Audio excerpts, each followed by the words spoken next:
We'll call this meeting to order, the Fargo School Board, on this election night. Very exciting. I would entertain a motion to approve the agenda. Move to approve? Second. Motion is second to approve the agenda. All in favor say aye. Aye. Opposed, same. Agenda is approved. Thank you. Dr. Augrey, would you do the honors to introduce our guest tonight? Thank you.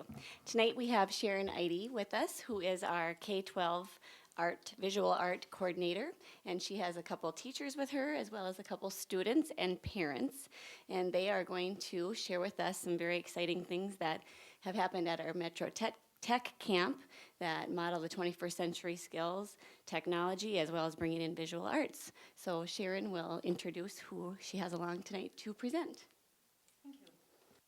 Today I have two presenters and then their students, and one of them has brought her mom along as well. First of all, I have Steve Knutson. He's a art teacher at Discovery, and his student, Danny. Steve is also a valued member of our study committee, our visual arts study committee, and a active participating artist in the community. So, Steve, if you want to bring your student up.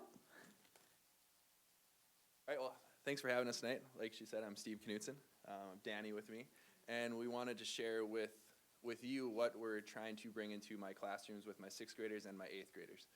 So what you're seeing right now is Danny's online portfolio. So we're trying to utilize our PLDs as much as we can in the art classroom. So every time Danny finishes up with a project, she's going to use her PLD to take a photograph of her project, crop it, and then answers a series of questions that I've shared with her. And by doing this, we can utilize quite a few of our content standards that we have been working on the past couple of years, as well as most of the 21st century skills. So here is 2 of our content standards that we use in order to fulfill these standards. I thought of the portfolios just so I could try to bring these into my classroom. So one way that I'm trying to use as many tools as possible is Compass as well, which we're asked to use. So what I've done is I have copy and pasted some of the Compass rubrics, and then Danny has then self-evaluated herself right onto her online portfolio. So this is something that she can access from Google Chrome or Google Classroom at any time and share with her friends and family, which I'm sure she does all the time. And it's also helpful at parent-teacher conferences as well, that they can kind of see how she's self-evaluating herself and how she's viewing her projects. Anything you want to add yet, Danny? Okay, all right. So, and then they keep track of their grades and assignments throughout this. So as you can see, Danny is just barely squeaking by in my class. All right, so the next project you're going to see is our graffiti project. So what we have here is just the standards that we're going to address. I like to keep them here so the students can review what's expected of them, and then when they're showing this to their parents, that their parents can also see what's required of them in my class. And so here's Danny's first project. Okay. So Danny was asked to do a graffiti project using a canvas, spray paint, paint markers, and acrylic paint and a brush. And so I just had her kind of evaluate herself at the end. This was their first big project, and so we didn't want to ask too many questions for their first couple of projects, just to get them used to the process of making a portfolio and not to bog them down with too many things that are just going to stress them out, just so they can kind of get this going. And then once they get their feet wet with it, then we can try to have some more challenging questions this next quarter. So Danny, why don't you just maybe answer one of these questions? Okay. So let's go with the critical thinking. How do you think you use critical thinking on this? I needed to paint a layer of white on top of the violet background in order for the yellow to show up for both the Pikachu figure. Excellent. Now, with doing this, Danny, do you find that it helps your future projects by evaluating what you're doing in the project you just finished? You want to elaborate on that? It helps with, you can think of like different ways to, I don't know. Yeah, that Good answer. basically, I don't even know. All right, and the next project we just finished is cultural mask. And so I gave the students 9 to 10 cultures to research, and then they had to pick one that they thought would be the most interesting to create a mask from. And so I believe, Danny, you went with African culture. Okay. Bothering him if I go to the next slide. Okay. All right, so here's Danny's mask. And so she picked African culture, and then with the clay, they have to do a lot more critical thinking and a lot more problem solving because different problems arise than we kind of expect with clay. It has a mind of its own. And so this is the end of our presentation because Danny has more projects to finish up. Excellent. Well, does anyone have any questions for us? Well, thank you for having us. We appreciate it.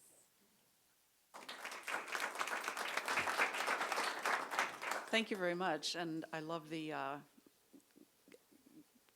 kind of evaluating yourself on that particular rubric, and 3 is doing something on time, 4 is doing something ahead of time, so I'm right there with you on the 3s. For any artist, I think that's doing pretty well. And congratulations on the wonderful feature story in the forum. That was great to read. So our second presenter will be Holly Schweigert and her student Wren, and Wren's mother, Terry Lee James. And they're going to be showing you what they do with seesaw.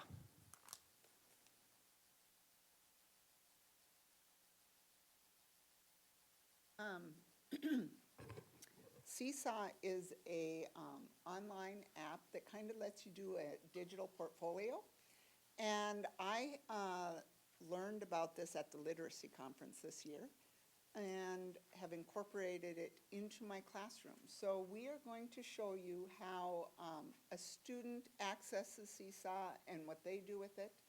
And once Wren shows you how she uses it, her work then comes to me, and I give her feedback and approve it, which then goes to her mom. So we thought it would be interesting to show you how all 3 pieces work together. So Wren, how it works?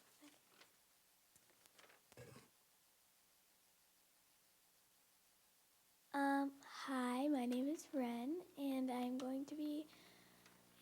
go to Clara Barton Hawthorne School, and I'm in 4th grade, and today I'm going to be showing you what I use,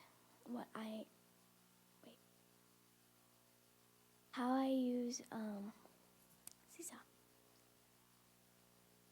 First I click I am a student. And then once you get this, then you use this QR code. Then this is our class feed. And then I go here, then I scroll down until I find my name. I click on that, and then I go up to add.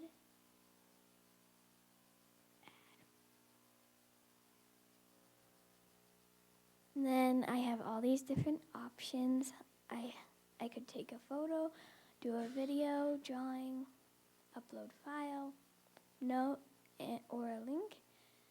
Today I'm going to be doing a photo.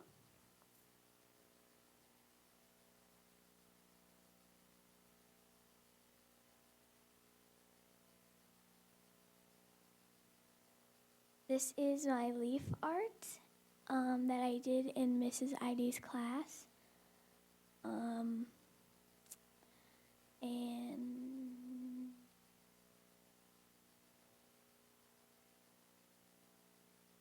now I'm going to take a picture of this.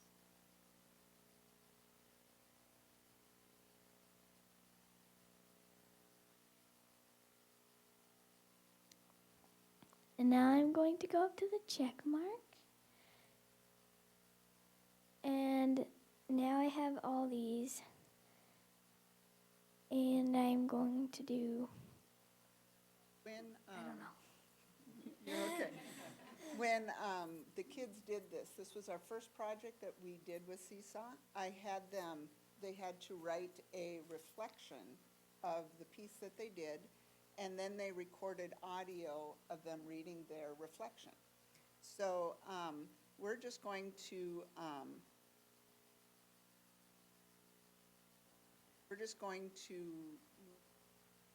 her page, because she already has this.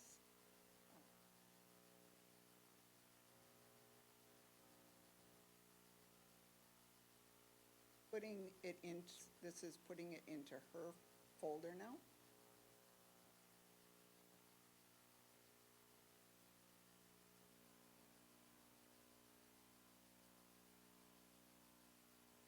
I scroll down.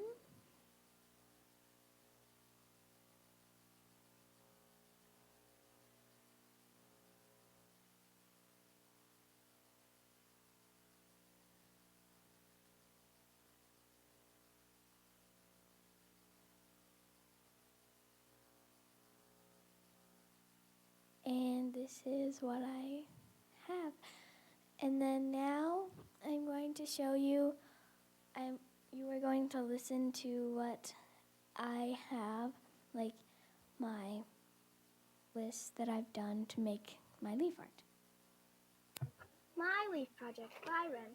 Today I am going to tell you how I created my leaf project. First, I used water to wet down a piece of watercolor paper. Then, Mrs. Idy asked my class to pick out watercolor paint in fall colors, yellow and orange. Next, I painted splotches of orange and yellow all over my damp paper, and I put my paper on the drying rack. Then I picked out my leaf while my paper dried. I used my leaf as a model and drew the leaf in my art journal. Then Mrs. Idy had our class pick out dark colors like purple, green, black, and brown, and some blue to give it a little tint. After my painting dried, I cut out the leaf I drew and used it as a stencil to make an odd number of leaves on my painting. Mrs. Idy told us to overlap the leaves on our painting. Then I used the dark colored pastel crayons to color around my leaves. I am looking forward to seeing it finished next time.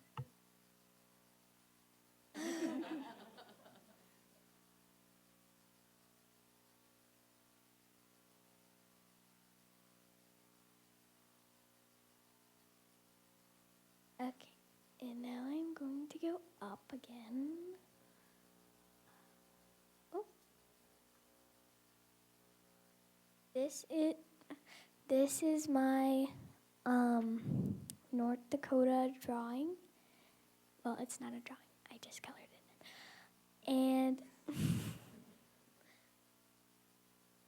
this is what I did in my class. And I wrote about why I put the things that I put in.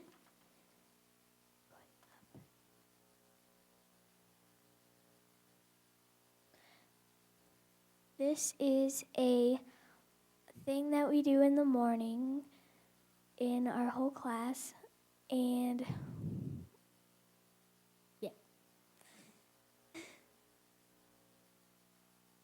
This is a video of me.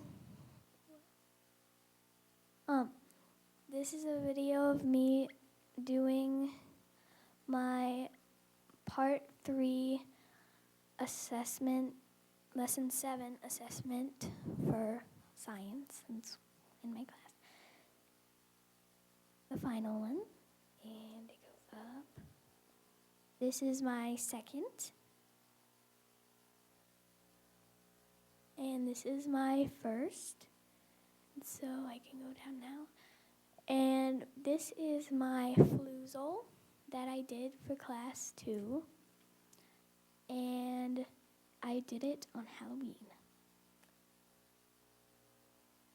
And now I'm done.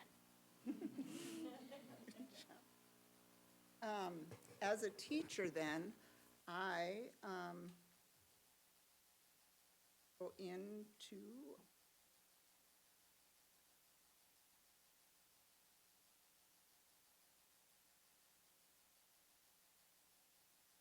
and my account looks very much like hers does. This is a class feed, and it shows all of the stuff that the kids are working on. And I currently have 27 unapproved items that I have to go in now and approve. And so I go up here and to here.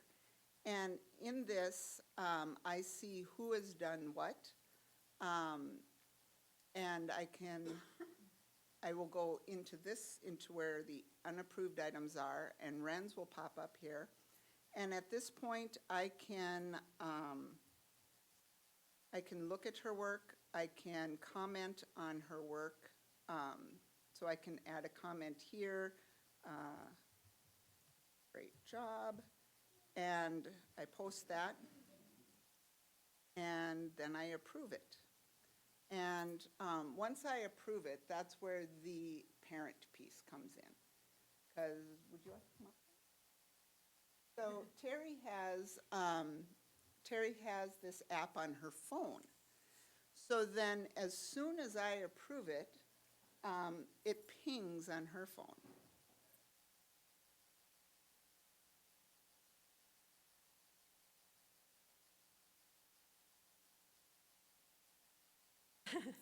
The app on the phone, you can set it up to send a ping, or it can also send you an email, or I think a text message as well when something new is on.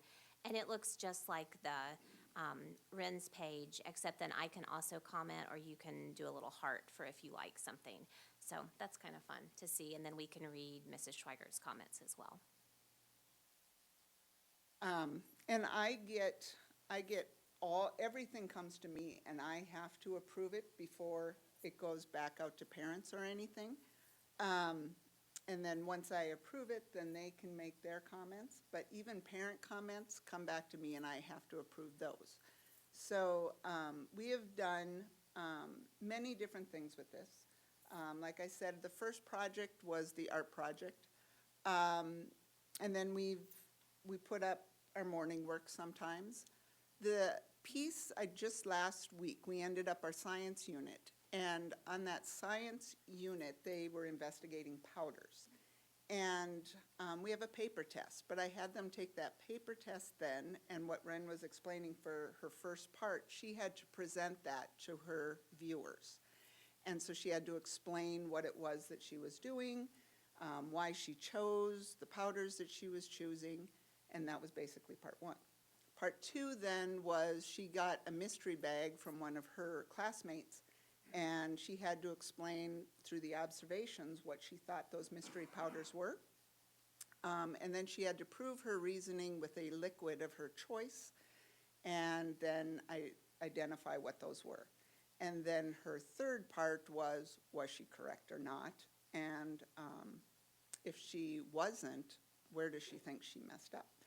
And so then I've learned so much about their understanding through that presentation than just the pencil and paper. And Mom and Dad also got to see that. So I find it a very valuable tool. I've only been using it for about a month, but the kids like it. The parents are commenting on work as soon as I throw it out there, and it's actually the parents that are motivating me too, because I can't wait to see, what they are saying. So I have found this to be a very valuable tool. Any questions? Thank you. Oh, I think this is a fantastic way to keep in touch with parents as well, and creates good conversation at home. When they come home, you can talk immediately about the project they did at school. So often I'll ask my kids, how was your day? It was good. What was the best part? I don't know. What did you learn today? I don't know. This right away gives me the opportunity to engage them in something specific. I'm just curious, how did you come across this app? through when I attended the literacy conference that was Okay. here in Oh, town. you Yeah. mentioned that. And then also, a teacher in our building presented at the literacy conference Seesaw. So she's been a fantastic help. That was Cheryl Bauminger Okay. helped us with that. This is awesome. And then you just spread the word kind of Yeah. thing? Is that how you get other teachers to Yep. get involved in using something like this? Yeah. I And think the it's other great. thing that I like is that we can incorporate all the specials. So like Sharon's work, we bring that into the classroom and that becomes part of her portfolio. Later in the year, in music class, the kids write a song and then they play it on their recorders. So they'll be able to take a picture of their music that they write and then play their song through there so they can share it that way too. And it's also nice because not only can mom and dad be on there, but you can give grandma and grandpa that. And so it can go that way. And nobody else. So it's strictly to that family. So, yeah.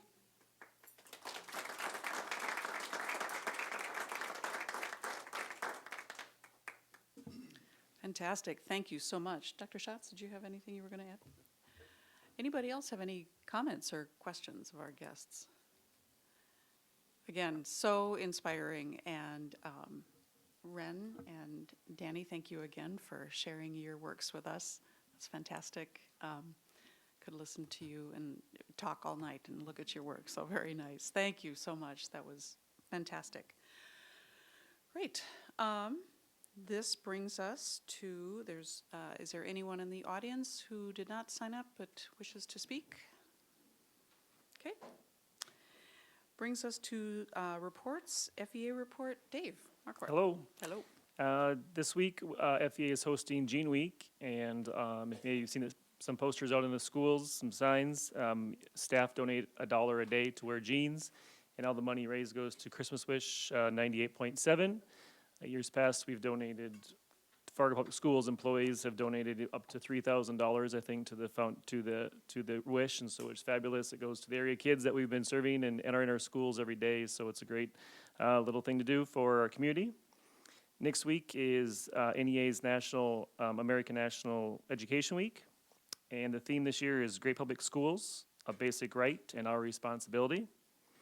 Throughout the week, they do sponsor different days, like parents can go into the schools one day, and Wednesday is Paraprofessional Day. And so North Dakota United and FEA will be hosting a little social for our paraprofessionals, our members and non-members, to thank them for what they do every day and ensuring our kids are having the services they need and everything else. So we're looking forward to that next week. And next to me is Laura Christensen, who is the vice president of FEA. The board last night decided to have, which was I think a great idea, somebody else to sit with me. So the board members will be here along with me every week, and so there'll be somebody new every week, and so you get to meet our board as well. And Laura is our vice president and also government relations person, so you'll probably be seeing her also working with the mill levy as we get going with that as well. So, and that's all I have for this week. Great. Thank you, Dave. And welcome, Laura. Thanks for coming tonight. And good luck to you, Dave, tonight in the Moorhead election. Dr. Schatz, the enrollment report. Okay, thank you. I have before you the RSP enrollment report that we received last week, and then just today we got the actual booklet. And so my plan here will be to walk you through some of the highlights. Obviously, you can't go through everything in this booklet, but some of the highlights. And then the other thing that I have before you is a map, a city map, and working with Jim Gilmore in the planning department, I can walk you through what we're seeing in the last 6 months with development. And so that's the game plan here, and if there's questions, just let me know as we go through this, if that's okay with everybody. And then I also did, one last thing is I also brought a larger map, so if later on you want to go up and take a closer look, you can. I know the print's small on this one. So the report we get annually from Rob Schwartz and with his organization that comes in and works with all the different organizations here in the metro area to crunch the numbers and take a look at what he is projecting for us with regard to enrollment. And so you can see the conclusions are listed right up in front on the report. And what they are still seeing for growth within the district is 150 to 250 more students per year. There's projected enrollment should be near 12,000 in that 5-year period of time. We do this for a 5-year period of time. It says elementary, middle, and high school enrollment is expected to be greater than it was in 2016-17. Transfers occurring need to be closely monitored to be sure capacity and staffing is not impacted. This year, we did very closely monitor the petition process, particularly at the elementary level, with the boundary line finalization of those changes to make sure that we were able to balance the schools and the enrollments and have people going to school where their attendance area is. And so every year that is watched closely, and I shared that information with all of you earlier this year as to how many of those occurred and those types of things. New residential development will occur at a steady pace, impacting enrollment yield rates, and that's what I'll go through when I look at the city map and try to point some things out for you. And then it says future residential development will likely continue on the south side. That's no new news. We know that, and that's where we see most of the development, if not all of it.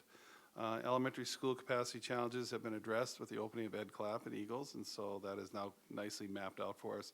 And Claire Barton and Jefferson should be monitored to ensure that the things aren't compromised as their attendance nears capacity. But they've been at about capacity for what we can consider capacity for the last couple of years. But those numbers also look pretty balanced, and we don't see any high spikes coming. But he just makes that note. We do know that Davies and Discovery will be the two areas that'll be the most impacted with the growth right now. And also Bennett, you know, as we have built Eagles and as we did Ed Clapp, it was to set us up to be able to absorb growth on the far south. But Bennett, when you get to that outer 5-year prediction, is starting to show where numbers are going to build back in faster than Kennedy. And so we'll have to monitor that. And again, we do this every year. So for right now, we're looking at 5 years. We'll see what next year brings, and we'll just say each year have to keep a close eye on that.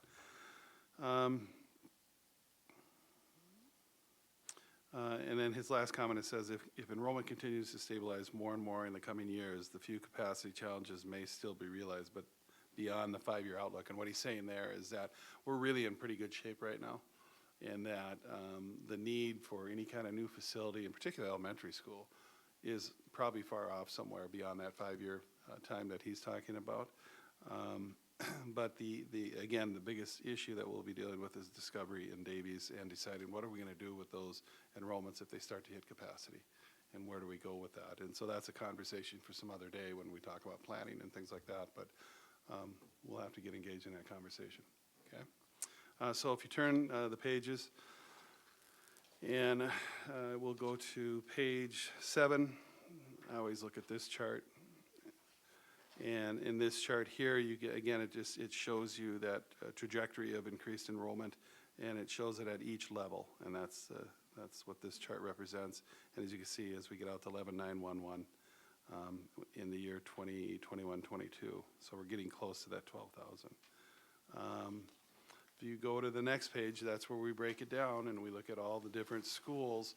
And you can see that in the past, at Claire Barton, we were showing some capacity numbers at Kennedy and at Lewis and Clark. But you can see as we made those adjustments, Kennedy, Lewis and Clark now are well suited. And then Claire Barton's numbers are pretty steady and a little bit lower than they were back in 2014, 13, 14, 14, 15, and 15, 16. Everybody is, when you don't see any gold markings, that means that everybody's within their capacities. The one area that I wanted to point out is McKinley. If you take a look at McKinley, and the one enrollment that I use to take a look at what we think it might be is that green section, the future enrollment by student residence. That's where kids reside. Student enrollment by student attendance is if kids petition to other schools, and that kind of thing. So it gives you a sense of what he knows is loaded in the system at this time and the best possible prediction. But if you look at McKinley, one of the things that was asked when I presented at planning was, what's re-green? Because Rob had used that term. There is some indication of a little bit of turnover on the north side, where there are younger families moving into some homes where there might have been older folks that have now moved out. But this is the only area where I'm really seeing that. I don't see that in other areas. But there is the potential on the north side for some of this to occur. So that's good news for McKinley. When you take a look at, possibly being up to 225, 226 students in the future. So that's good news. And then also the other area when you look at Roosevelt, you see numbers kind of bump up and then they kind of go stable again and fall back down to some of the numbers that they've had. But right now, indications are is they could start to get up into that 170, 180, 190. And so I guess we'll see what time brings on that. But so that's what he calls regreen, is that it's starting to flip or turn over a little bit. But we don't see huge changes. We don't see 100, 200 type numbers. So it's pretty modest, and we can well deal with it. If you go down to the secondary schools, you can see the numbers with Davies, and you can see the numbers with Discovery. And so that'll be our biggest concern in the conversations that we'll need to have.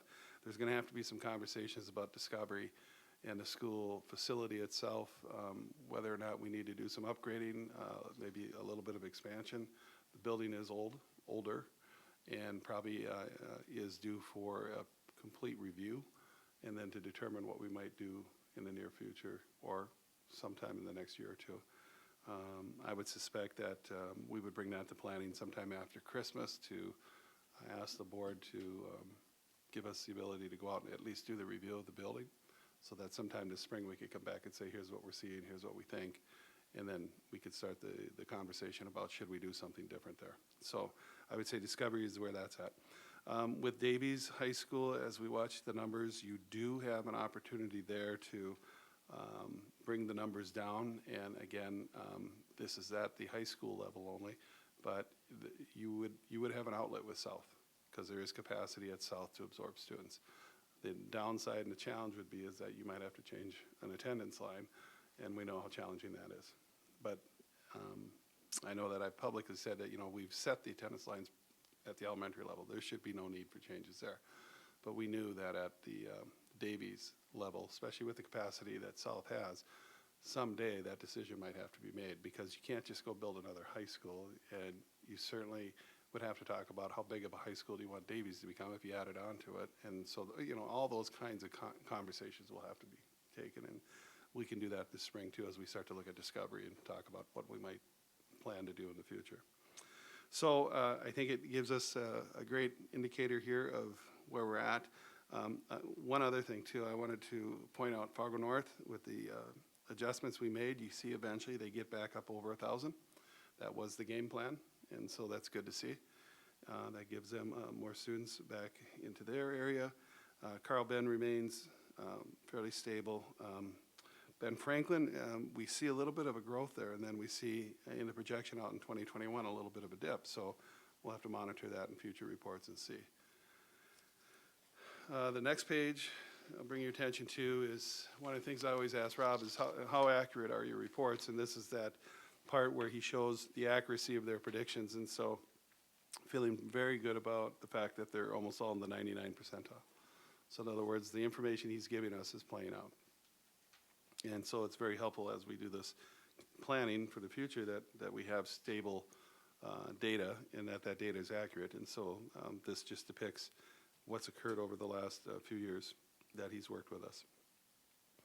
The map on the right, or the chart on the right, is the chart that you have before you. So Rob used that. He put a shot of that in here. I'll be going through that with you. The only other one that I wanted to bring your attention to as far as the fold-out maps, if you look at the last map, and this is one that we've always looked at in the past, it's called a heat density map. And so if you want a real snapshot of where are we most densely populated with students, and you see where the schools are, this just gives you a sense of the distribution across the city in a real nice, quick snapshot way. And as I start to talk about where some of the developments are happening in South Fargo, you will see that some of those areas are starting to become darker colors over time. And again, you can also see, like, for example, number 5 is Ed Clapp, where we put that school in there. You see all the red around it, okay? If you go over and look at number 4 and Eagles, the red and the oranges in that area, that is the major attendance area attending there. So we know we have a lot of students in that area. So that's good news. When you look up at number 8, and that is Jefferson, you see the highly densely populated area there. A lot of that is low-income housing off of, a couple blocks off of 25th. And then if you go up to Madison, take a look at Madison there, you can see that's pretty densely populated right around the school. So, you know, again, I think it depicts in a lot of ways when we have neighborhood schools, people tend to choose to live around their neighborhood schools with children. And I mean, that's what I quickly can gather from this. It'll be interesting to see when we go way up to the north side, number 12, Longfellow, and kind of watch that over the next couple of years to see what's going on with that attendance area up there, especially with that newer, smaller development, to see if it does end up having some students associated with that development. And then, let's see here, if we go over to number 14, McKinley, you know, sitting between the two, you can see where all that red and orange is, and that's where you see those increased numbers that we saw in the chart. So anyways, it's interesting to take time to kind of go through all the different charts that he has in here, lots of different ways to look at all of this. And so I would encourage you to review it, and then when we go into planning, if there's questions or things, we can always try to address those, or if you have them tonight. So I want to go to the city map that you have before you. And I always look at this, I get this once every 6 months from Jim Gilmore. What this does is it shows, it's called building permits and vacant lots.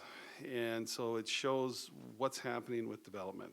And like I said, on the north end, there's very little development, so this map depicts really where most of the major development is. And so I'm going to walk you through each one of these areas and just give you what my thoughts are and what I've learned from Jim in our conversations. Number one, I'm looking at that frontier area. It's called Maple Valley 2, Woodhurst, Maple Valley. That red area for Maple Valley 2 is new infrastructure now that's been put in to complete that division. And so that is going to add, if you go up and you look at the map and you look into the red area, it says 63, Maple Valley 2. That's how you look at 63 lots that they're adding in there. Okay, so that'll be newer. That's new as of 2015. And so, and as you look at the gray, what the gray means is that's where there's houses. Okay, in the yellows, that's pre-development. So you see that it's still pushing out to the east in that particular area. And if you drive up off of 52nd, go down through there where they built the new Burger King there in that corner, and you drive down through there, that'll take you back into all these areas, and you can kind of see where those developments are. And so the blues indicate ongoing housing project. In other words, it's been permitted, it's being built right now, it's being constructed. They eventually turn gray. So you go from yellow to, you go from red to yellow to blue to gray. And so you can kind of see how it's playing out. The students here would be students in the Bennett, I believe. I don't have that in front of me. And Bob, I believe that is the Bennett area too, some of that. And so that's one area to watch for us. If you go number 2, I take you down towards Davies High School, 25th Street. You see the green spot in there, and you see all the red. It's Eagle Valley. They just added that new infrastructure there. So that's all new coming in, Eagle Valley 2. And that's about another, 63 lots there too. And then you can see where they put in infrastructure there, and you can see the blues and the yellows now, and as eventually you're going to start to see the grays fill in there. So that's happening fairly rapidly because it's more affordable housing, and so in smaller lots. As you look to the north of Davies, you can see that the development that first went up out there after the school was built is all gray now. Just a very few lots that are still building. The lots next to it, that was the next development. You can see how that's starting to gray in, and you see that it continues to build. The one to the far right has been rezoned again to have smaller lots and more lots. And so when you look up at the Bison Meadows, they have in there, I believe, 131, but it's currently talking about going, I believe, to 300. And so, and then if you just drop down from south of there, and that's at Eagle Point 1 through 3, just south of the Boys Ranch and the school there, you can see how all of that, just within the last 4 years. And so that's some pretty rapid growth. And that's why I think you're going to see a lot of this is heading up towards Bennett, and that's why you're going to see the numbers go up at Bennett probably quicker than Kennedy, because Kennedy doesn't have the capacity of growth right now that's happening in that neighborhood. And we're gonna hop over to that side here pretty quick. So I want to bring you over to my fifth spot, that's Golden Valley, and that is just to the east or west of Davies. That infrastructure was put in a little over a year and a half ago. You're starting to see houses get finished out there. You start to see the grays. A few of them are being built, but that's going a little bit slower than some of the other areas. A little bigger lots, a little bit more expensive housing there. What's going to happen, I think, when we see the next map come out in July, is just north of there where it says Davies Second. That field, I believe, is going to show pre-development. And that's that other side of 25th. And so I have a feeling that when we get the next map, that's what we'll see. We'll see what happens. So as I kind of went around in a circle there around the whole Davies area, which leads up into Bennett, and then obviously goes into Discovery, you can see where they're coming from.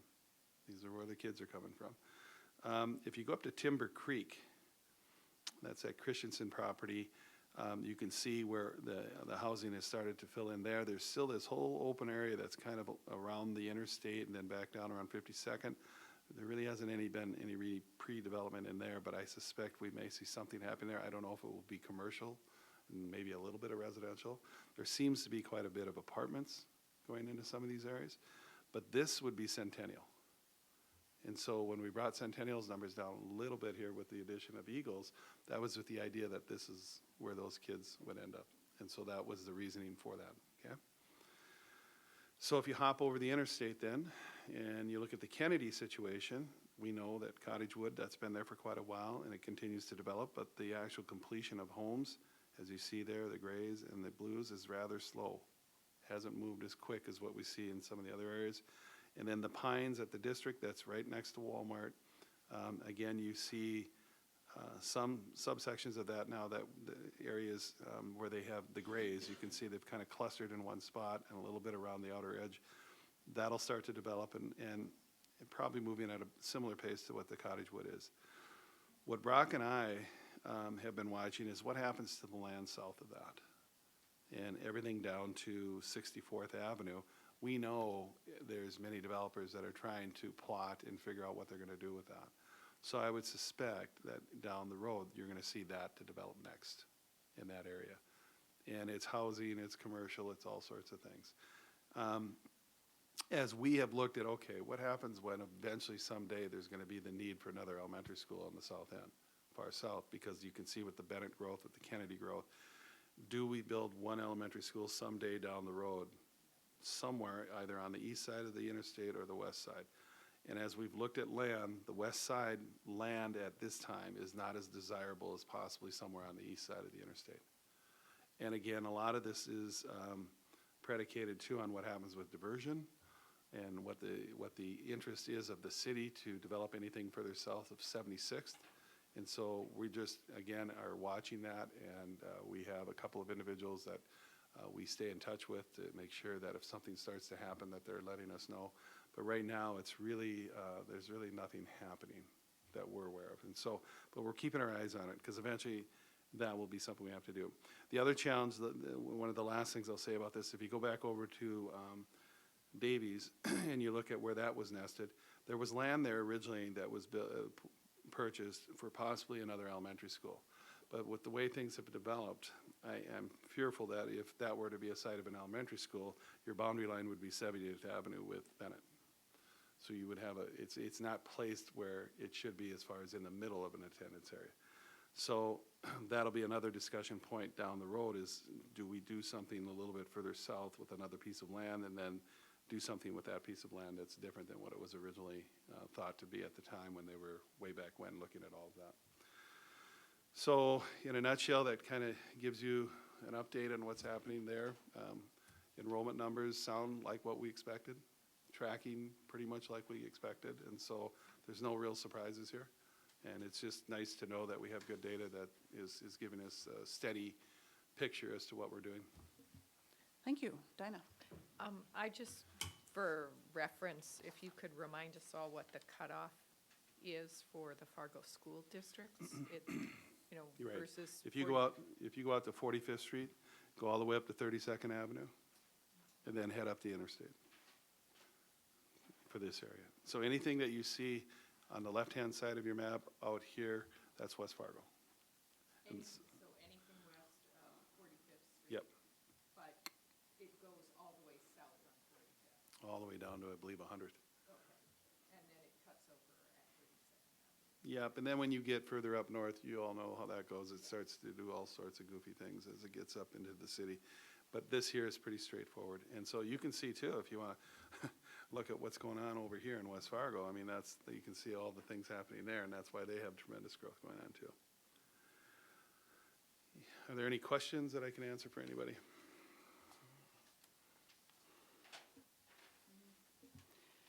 Any questions, comments? Great, well, thanks for this. These are always fascinating reports, and thanks for staying on top of it. And I'm sure down the road we'll be talking about it in planning, so thank you. Brings us to our consent agenda. Anyone would make a motion? I'll move adoption of the consent agenda as provided in the packet. Second? Motion and a second to approve the items on the consent agenda. All in favor say aye. Aye. All opposed, same. Motion carried, thank you. Okay, so we are at our, let me get organized here. Thank you, everyone who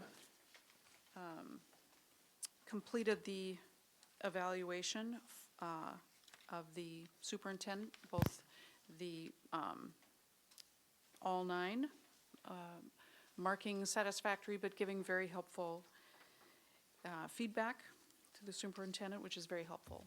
So I would entertain a motion to accept and file this evaluation. Move to accept and file as written? Second. Second. Motion is second to accept and file the superintendent performance review. Any discussion? Anne Marie, if you'd call the roll, please. Johnson. You bet. Knutson. Yes. Paulson. Yes. Rodenbiker. Yes. Ulrich. Yes. Ani. Yes. Benson. Yes. Goldenberg. Yes. Boyd. Yes, motion is approved. Brings us to our various monitoring and some policy revisions. So as Jennifer pointed out when we were going through this, that there was some kind of some murkiness in the way that this was worded. So we gave it a good look at governance, and so this is to clarify the schedule of monitoring superintendent performance. It said 3 in our policies, and we could only figure where it said 2, but then we realized one of those was actually the work plan, or the operational plan. So the changes that are before you is just basically to clarify that. So I would entertain a motion to accept those changes. I move to accept the changes as written for BSR 5. I'll second. That was that, who jumped in first, Brandy? Brandy did. Okay. Motion and a second to accept the BSR 5 policy revisions. Any discussion? Anne Marie, if you'd call the roll, all in favor say you betcha. No, all in favor say aye. Knutson. Yes. Paulson. Yes. Rodenbiker. Yes. Ulrich. Yes. Ani. Yes. Benson. Yes. Goldenberg. Yes. Johnson. Aye. Boyd. Aye. Okay, the next two, I would suggest we could look at together. This is another clarity change, but since they're tied, the same issue is tied together on both EL 7, 8, and 9 and GP 8E, we thought we would take them together. So EL 7, 8, and 9 is basically the kind of the financial review, and it was suggested that there might be a better time in our year to do that.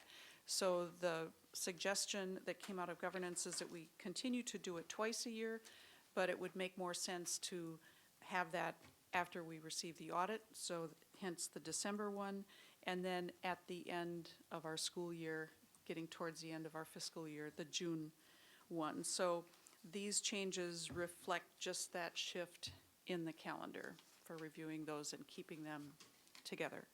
So I would entertain a motion to approve those revisions. So moved. John? Second. Second by Christie. Any discussion? Anne Marie, if you'd call the roll, please. All in favor say aye.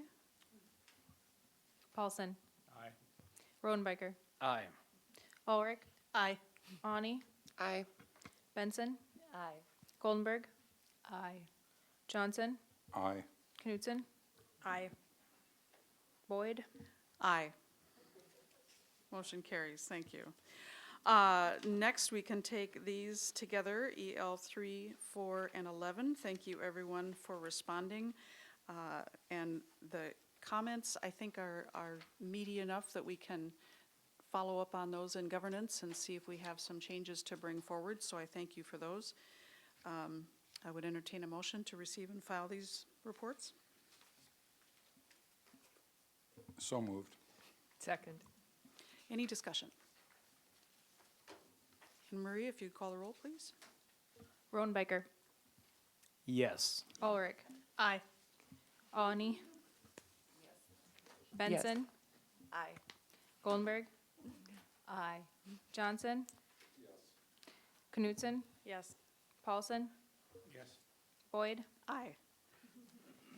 We're all over the place tonight. That's just A-okay.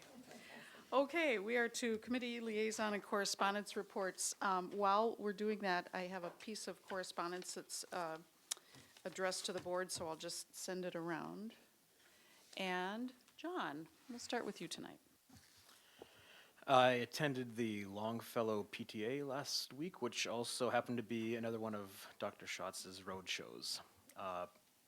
Although I visited all 3 of my schools before school started, I'm happy to have a chance to visit them again next week. So have a report from that. Thank you. Thank you. Jennifer. Okay, so Communications Committee is going to meet on Monday. So if there are any agenda items you would like to see added, I'll be working on the agenda this week. Generally submitting them by Thursday would be great. And I attended both Washington, which is one of my liaison schools, the staff meeting there where Dr. Schatz presented the mill levy information. I thought it was well received and some good questions were asked and answered. Folks were engaged in the conversation. And as well, I attended the Ben Franklin PTA where he presented there as well. So that's it. Great, thank you. Rebecca. GAC has 2 meetings coming up. The first one is November 10th this week at 7:30 in the boardroom, and the next one is November, if we need it, November 16th, also at 7:30 in the boardroom. So once we have the results of this evening's election, we will get our assignments for who our representatives are that we will be responsible for contacting and following up in regard to the legislative booklet. And then we do have a meeting set for December 7th, also at 7:30 a.m. at the district office, which would be a style of I don't know if we're doing a breakfast or not, or if we're just doing a meeting, but, okay, to welcome in the new or newly re-elected legislators to walk them through our priorities a little bit before the session starts. And in regard to my responsibility on the Native American Commission, there are a couple of items that I thought were interesting. One, yesterday, so NDSU is celebrating Native American Heritage Month, and the chairman of the Standing Rock Sioux Tribe spoke, Dave Archambault, and I have heard a lot about him, not met him before, so I had the opportunity to meet him. That was nice. And then on Saturday, on the 12th, I will be attending the Human Rights Coalition event where they give out their Arc of Justice Award, and that is an invitation that was extended to me through the Native American Commission. And that's my report. Thank you. Great, thank you. Jim. Planning met. Our next meeting, by the way, will be on December 2nd, I believe, 7:30 in the morning right here.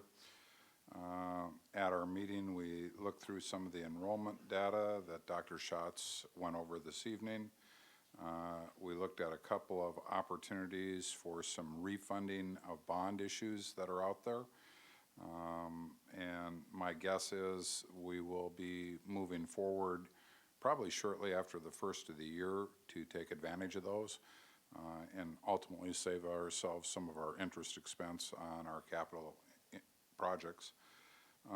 And we had an update regarding EL8, which is an executive limitation that as soon as the administration senses that we may need to do a budget adjustment, they are to bring it to the board's attention.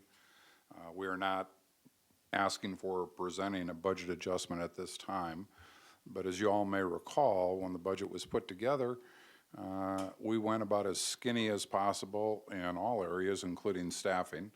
And as the school year has unfolded, at this point in time, if things don't change, it appears we'll probably go over on our para costs, or at least one or more lines of the employee salary and benefit lines. Collectively, we're not certain this will mean that we're going to actually have to do a budget adjustment that hits our fund balance, because there may be other line items that are not getting spent to the full extent that they were budgeted. So we'll probably know a little bit more by the time we get to mid to end of March, at which time we may be coming forward for an approval on a budget adjustment to make sure we have the right numbers and the right lines to hopefully pay our staff. And again, it shouldn't be a surprise if it does come down that we don't get savings elsewhere and we actually do need this budget adjustment. We certainly have the capacity to do it with our fund balance currently. So that's what we covered at planning. I think most of you, all of you, had a little bit of time out at the state school board conference. I had a little bit more time than the rest of you in that I had 2 board meetings, one in front of and one behind it. One thing I'd share, and I think anecdotally we're all probably going to have different things that we attended that we might have found interesting, or perhaps we didn't find them interesting.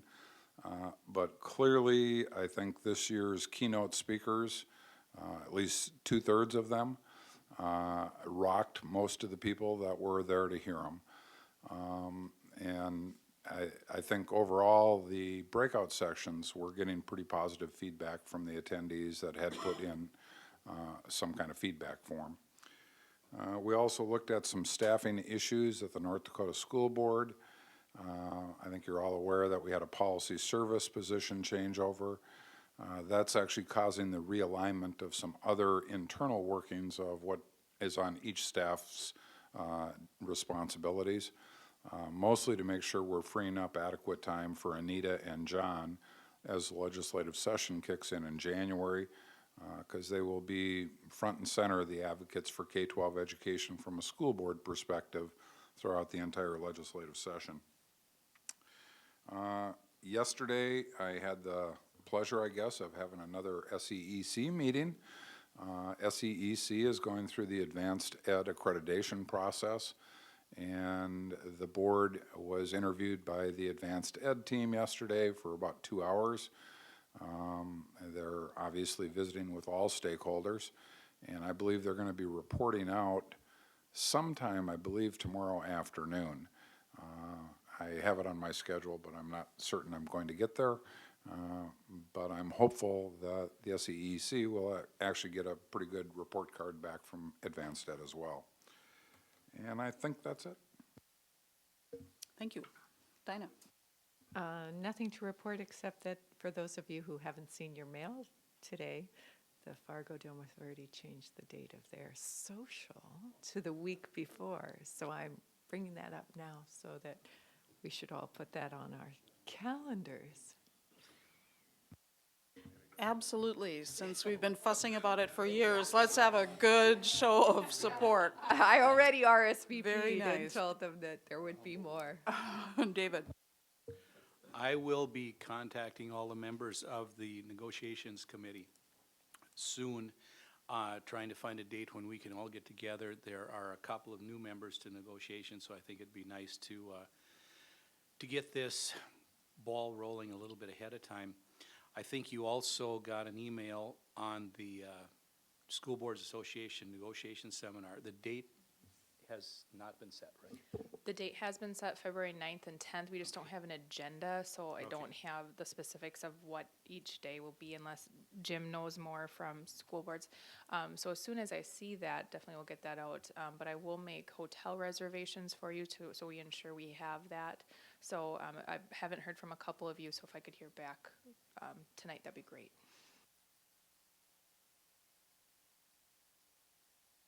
It's like any seminar, there's going to be some good information there. I hope most of you will be able to attend. And other than that, I don't think I have anything else to report. Great, thank you, David. Christy? I'm playing some phone tag with Michelle Isaacson from CBH to visit. She's a strategist, and she's very busy, is having a hard time finding a date for me to come over and visit with them. I've had the pleasure, I joined the mayor's Blue Ribbon panel, and so I will be able to be with Dr. Schatz on that and bring some feedback from that. And after the State of the Schools last week, over the weekend, I had an opportunity to talk with several parents that participated. They were very impressed with it, very impressed with the staff and resource people that we had there, and got some really, really nice feedback with that we're doing as a school board and as a school. So, Great, thank you. Brandy? I visited South and Lewis and Clark yesterday, and I know a lot more about forensic science and blood. They were doing blood, so I feel like I can be on CSI. So it was interesting, and I got to go around all of the kindergarten through 5th grade classrooms, and they're doing a fantastic job. That's all I Great, have. thank you very much. And thanks for the reminder. Just kudos to everyone. Thank you for all board members for showing up and participating, and to all the staff and Anne Marie and Dr. Schatz and the cabinet and everybody who put together an amazing State of the District event. I think it came off beautifully. It was much appreciated by the community, and just bravo to everybody. It was fantastic. My report, I met with Dr. Schatz and Dave yesterday, and we were able to kind of talk through the grievance issue that you received correspondence on, and came to a resolution. So I think some items came out of that we may kind of pursue further in learning a little more, but I'm very grateful to FEA and to Dr. Schatz for some good hard work and some good discussions. So this closes that matter. I would like to call your attention to the schedule coming up on November 17th. Both the school liaison visit forms are due, and whatever feedback, the forms that you fill out from the conference. So we'll be discussing that at the next board meeting, but all of your more detailed feedback goes on those forms so that we can have a better way of really sharing that information with each other. And what we'll be discussing might be anything above and beyond that. So that's really kind of the meat of what you've absorbed from these different experiences. So thanks in advance for filling that out. And that's all I have for my report tonight. Our next meeting is November 22nd. I would also like to assure Anne Marie that we will miss her when she was on vacation. She shouldn't look quite that happy. And we are adjourned. Thank you.